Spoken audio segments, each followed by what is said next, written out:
जय श्री राम सभी को। तो क्यों ना आज एक रॉ वीडियो बनाई जाए यूट्यूब के लिए। स्पेशली आज का जो टॉपिक है वो है लॉ ऑफ अट्रैक्शन। आपकी लाइफ कैसे चेंज कर सकता है? क्या लॉ ऑफ अट्रैक्शन कोई जादू है और ये आपकी लाइफ में आपको क्या क्या दे सकता है, इसके बारे में थोड़ा सा डिटेल में बात करते हैं। तो स्पेशली लॉ ऑफ अट्रैक्शन मेरे लिए, मैंने भी जैसे लोग सोचते हैं, बहुत सारे लोग सोचते हैं कि इससे हमें ये मिल जाएगा, इससे हमें वो मिल जाएगा। ऑब्वियसली मैं भी आप लोगों की तरह हूँ, मेरी भी कुछ ख्वाहिशें थी कभी, और मेरे को ऐसा लगता था कि क्या ये कभी पूरी भी हो सकती हैं, क्या ये किस तरीके से पूरी हों। कि मुझे एक अच्छा घर लेना है, मुझे बहुत सारा पैसा कमाना है, बेसिक चीज़ें, मुझे एक अच्छी हेल्थ चाहिए। लेकिन लॉ ऑफ अट्रैक्शन, मैंने एक बार मेरे किसी फ्रेंड ने मुझे बोला कि आप सीक्रेट बुक पढ़ो या सीक्रेट की मूवी देखो। तो मैंने द सीक्रेट देखी यूट्यूब पे, मैंने बुक पढ़ी, मैंने बहुत अच्छे से पढ़ी। पहले मुझे बिलीव नहीं होता था, पहले मुझे लगता था ये क्या चीज़ें लिखी हुई हैं। और मैं फिर भी पढ़ता रहता था। और मैं फिर धीरे धीरे इस चीज़ को ना सोचने लग गया इसके बारे में कि क्या ये चीज़ सच में एग्जिस्ट करती है। फिर मैंने अपने आसपास के एरिया में लोग देखे जिनके पास बहुत सारी चीज़ें, बहुत सारा पैसा है, उनके घर देखे, उनकी गाड़ियाँ देखी। तो मैंने ये सोचने में मैंने ये सोचा सच में कि ये भी वही इंसान है जिसके पास 2 हाथ हैं, 2 पैर हैं, सेम मेरी तरह है, मेरी तरह दिखता है। हम इंसान ऑलमोस्ट एक जैसे दिखते हैं। मैंने कहा सेम शरीर है, फ़र्क क्या है? माइंड भी चलो कितना ही इंटेलिजेंट होगा, बट हम ये सोचते हैं कि शायद उसने कुछ एक्स्ट्रॉर्डनरी किया हो, कोई मैजिक हुआ हो या कोई किस्मत हो। बट अगर मैं किस्मत के भरोसे बैठूं, जैसे मैंने एस्ट्रोलॉजी भी पढ़ी है, तो उसमें काफ़ी कुछ कुंडली में लिखा होता है कि आपकी किस्मत में ये है, आपकी किस्मत में ये है। अब आजकल मैं एस्ट्रोलॉजी में कंसल्ट भी करता था, बट आजकल मैं परस्यू इसलिए नहीं करता उसको, आगे मैं इसलिए नहीं अपनी लाइफ में करता क्योंकि एस्ट्रोलॉजी में कहीं ना कहीं लिमिटेशंस हैं। जैसे अगर किसी बड़े आदमी की कुंडली में लिखा है कि उसको बड़ा ही बनना है, मेरे में नहीं लिखा, तो क्या मैं ये समझ के चुपचाप बैठ जाऊँ कि क्या मुझे मेहनत नहीं करनी चाहिए, मुझे रिज़ल्ट नहीं आएगा?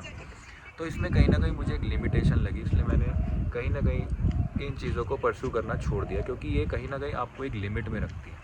लेकिन लॉ ऑफ अट्रैक्शन अपने आप में एक कला है जो आपको अबंडेंस फील कराता है, अबंडेंस की थ्योरी पे काम करता है।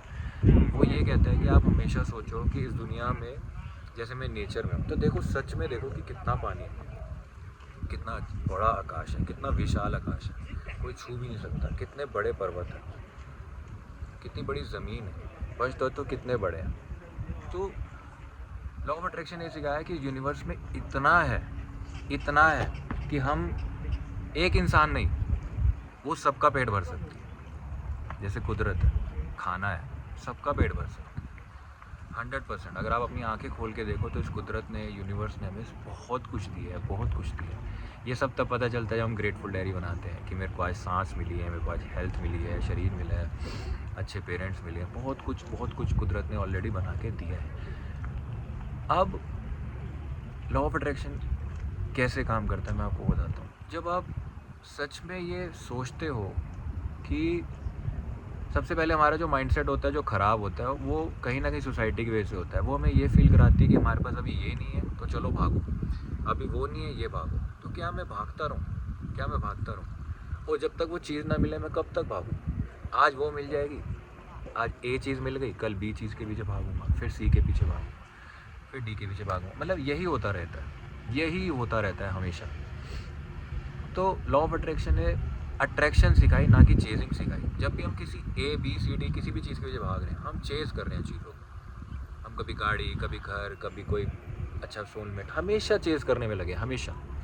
और इसका कोई अंत नहीं है,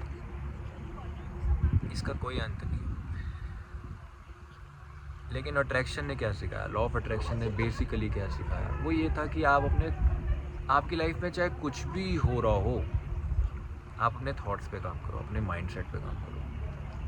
आपकी लाइफ में आज जो भी है ना, आप मानो ना मानो, इस वीडियो को चाहे 10 साल बाद भी देख लेना, मेरी स्टेटमेंट यही रहेगी कि जो भी आपकी लाइफ में आपको आज दिख रहा है, वो आपकी एनर्जी कह लो या फ्रीक्वेंसी कह लो, उसकी मैनिफेस्टेशन। आपकी कॉन्शियसनेस सबकॉन्शियस माइंड से मिलके आपकी एनर्जी बनती है, आपकी फ्रीक्वेंसी बनती है। उसी के आधार पे आपकी लाइफ में जो भी चीज़ें आपको दिख रही हैं, फील हो रही हैं, आपके आसपास, आपका घर, आपका पैसा, सब कुछ आपके माइंड से ही निकली, सब कुछ मैनिफेस्टेड है। यकीन नहीं हो रहा तो आज आप अपने घर में अपना पेंट का कलर देख लो, अपना इंटीरियर देख लो, क्या वो आपके माइंड से नहीं निकला? क्या आपने ये घर अपने माइंड से चूज़ नहीं किया कि मैं इसी घर में रहूँगा या रहूँगी? सब कुछ आपके माइंड से होता है। बट हम प्रॉब्लम कहाँ पे फंसता है मैं बताता हूँ। हम ये जब हमारी लाइफ में कुछ ऐसे सर्कमस्टांस आते हैं ना कि मेरे माइंड से जो चीज़ें हो रही हैं, मतलब मेरी जो सिचुएशन है वो मेरे आधार पे नहीं चल रही, मतलब जैसा मैं चाहता हूँ वैसी नहीं चल रही, तो मैं ये चीज़ भूल जाता हूँ कि बहुत सारी चीज़ें मेरे माइंड से ही हुई थी। लेकिन आज मेरा समय ख़राब कह लो या कुछ भी आप कहने लग जाते हो, तो आज मेरे माइंड से वो चीज़ें नहीं चल रही, तो मैं ये मानने लग जाता हूँ कि आज मेरा माइंड काम नहीं कर रहा। और इससे क्या होता है कि जो हमारे अंदर मैजिक है, जो हमारे अंदर ये पावर है कि हम अपनी लाइफ में कुछ भी एनीथिंग अचीव कर सकते हैं, अट्रैक्ट कर सकते हैं, वो हम भूल जाते हैं। तो लॉ ऑफ अट्रैक्शन ने ये सिखाया कि आप चेजिंग में नहीं, आप अट्रैक्शन में बिलीव करो, और कोई भी चीज़ पकड़ के आपके पास नहीं आ सकती। अगर आ भी गई, आप उसको ज़्यादा देर नहीं पकड़ सकते। क्या आप समय को पकड़ सकते हो? क्या आप पानी को पकड़ सकते हो? क्या आप हवा को पकड़ सकते हो? पत्थर को पकड़ सकते हो ना, कितनी देर पकड़ सकते हो? आप किसी भी चीज़ को नहीं पकड़ सकते। आपने रिश्ते देखे होंगे, हम कितने रिश्ते पकड़ पाते हैं? समय को पकड़ सकते हो आप? नहीं पकड़ सकते। तो जब नेचर ही हमें ये सब सिखा रहा है कि हम कुछ भी नहीं पकड़ सकते, तो हम क्यों हर चीज़ पकड़ने में लगे? हर एक चीज़ को अगर हमें मिल भी जाती है तो उसे क्यों पकड़ने में लगे हैं कि मेरे पास हमेशा रहे? क्यों? जो चीज़ आपकी है ना, आप छोड़ भी दोगे ना अपना हाथ, ऐसे छोड़ दोगे ना, वो तब भी आपके पास ही। इस चीज़ को वो लोग बहुत रिलेट कर सकते हैं जिनके पास डॉग होता है, पेट होता है, वो बहुत रिलेट कर सकते हैं, या जिनके बहुत अच्छे रिलेशनशिप होते हैं वो भी रिलेट कर पाएंगे कहीं, कि आप उसको छोड़ दो वो अपने आप ही आ जाएंगे। होता है, ये आपकी एनर्जी है। एक छोटा बच्चा है, वो हर किसी के पास नहीं जाता, वो भी एनर्जी देखता है, चाहे उसे पता नहीं होता कॉन्शियसली। हम बड़े हो गए, हम भी कोई मेडिटेशन नहीं करते, मैं मानता हूँ, लेकिन हम भी कुछ ऐसे लोगों के पास अट्रैक्ट होते हैं जिनके साथ हमें अच्छा लगता है, कुछ लोगों के पास नहीं। इतना तो मानते हैं सब। तो कोई ना कोई चीज़ तो होती है जो दो चीज़ों को अट्रैक्ट करवाती है। अब मैं आज एक बहुत अच्छी कंट्री में हूँ, बाली में। मैं ये नहीं कहूँगा मैंने बाली अपना ड्रीम अचीव किया, मैं ये कहूँगा बाली ने मुझे अट्रैक्ट किया, या मैंने भी बाली को अट्रैक्ट किया। कहीं ना कहीं हम दोनों का एक सिंक हुआ एनर्जीज़ का। तो आज मेरी लाइफ, मैं यहाँ पे आपके सामने बैठा हूँ, और ये सब एक रियलिटी बन गई है, जिसको हम रियलिटी बोलते हैं, डिज़ायर्ड रियलिटी, क्योंकि अब मैं सच में बैठा हूँ। लेकिन आपको मैं एक सच बात बताऊँ, जो रियलिटी है, जिसको हम फिज़िकल रियलिटी बोलते हैं, ये बस एक पार्ट है रियलिटी।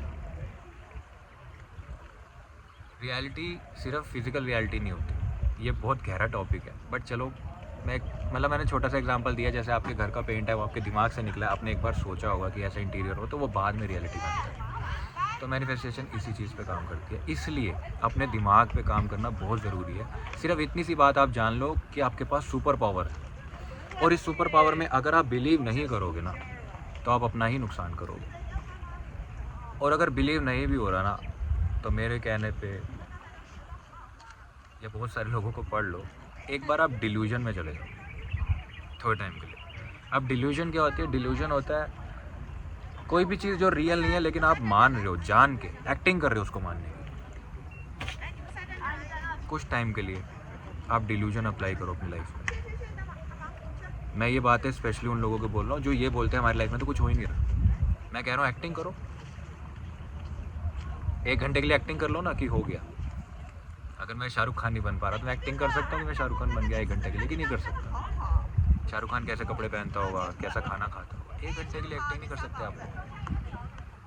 आप देखना, आप डिल्यूजन प्रैक्टिस करोगे ना, आपको खुद को अच्छा फील होने लग जाएगा। और जब हमारे थॉट्स अच्छे होते हैं तो हमें फीलिंग्स अच्छी आती हैं, और जब फीलिंग्स अच्छी आती हैं तो आप अपनी लाइफ में गुड फीलिंग पर्सन बन जाते हो, पॉजिटिव पर्सन बन जाते हो धीरे धीरे। और उससे क्या होता है कि आपकी लाइफ में भी पॉजिटिव पर्सन्स आते हैं, पॉजिटिव लोग आते हैं, पॉजिटिव सिचुएशंस आते हैं, पॉजिटिव सर्कमस्टांस आते हैं, क्योंकि आप पॉजिटिव हो। तो आप हर एक चीज़ पॉजिटिविटी अट्रैक्ट करते हो अपनी तरफ। अब इसके बाद आपका कभी भी ज़िंदगी में ये क्वेश्चन नहीं होगा कि मेरा ये ड्रीम पूरा हो जाए, या मुझे ये मिल जाए, वो मिल जाए, मेरी लाइफ में ये पूरा हो रहा है। क्यों होगा आपकी लाइफ में पूरा?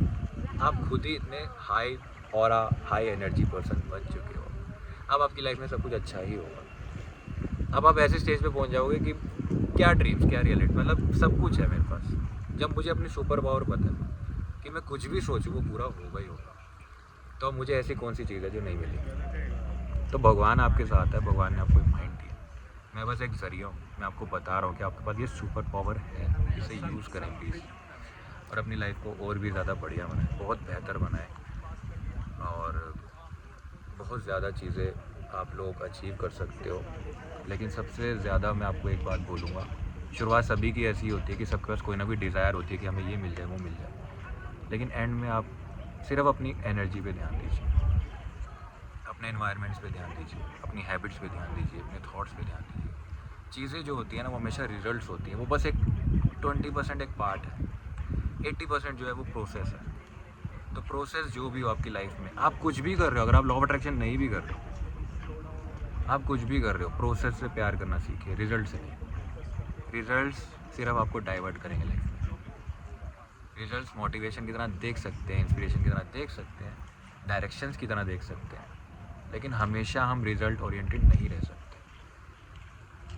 इस तरीके से हम हमारा लाइफ और हमारा टाइम दोनों बीत जाएगा और हाथ में कुछ नहीं आएगा।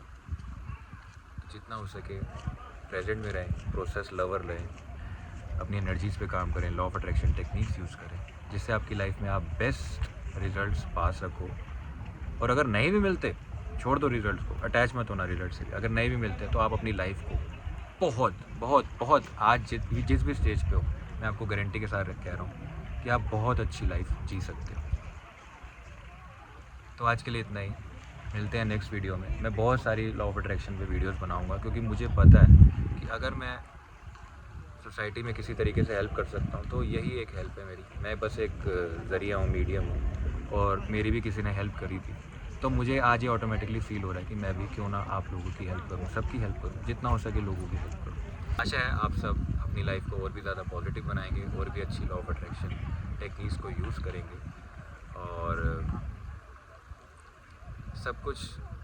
मैं जब योगा करता था, मैं एक बात बताता हूँ आपको, हम लोग ना बहुत ज़्यादा सेल्फ ओरिएंटेड कई बार हो जाते हैं, सिर्फ अपने बारे में सोचना, ये सब which is not wrong, but मैं योगा करता था तो उसमें एक प्रेयर होती थी एंड में, आज भी करता हूँ मैं प्रेयर। तो प्रेयर होती है, सर्वे भवन्तु सुखिनः, सर्वे सन्तु निरामया, सर्वे भद्राणि पश्यन्तु मा कश्चित् दुःखभाग् भवेत्। इसका मतलब है कि सर्वे भवन्तु सुखिनः मतलब सब लोग खुश रहें, सर्वे संतु निराम है मतलब सबकी एक निरोगी काया हो, मतलब बेसिकली सब लोगों की हेल्थ बहुत अच्छी हो, सब लोग बहुत खुश हो। और ये हमारे साधु संतों ने ही बोला। तो इसका मतलब ये नहीं है कि कोई संन्यास ले लेता है, कोई साधु बन जाता है तो वो सिर्फ अपने बारे में सोचता है।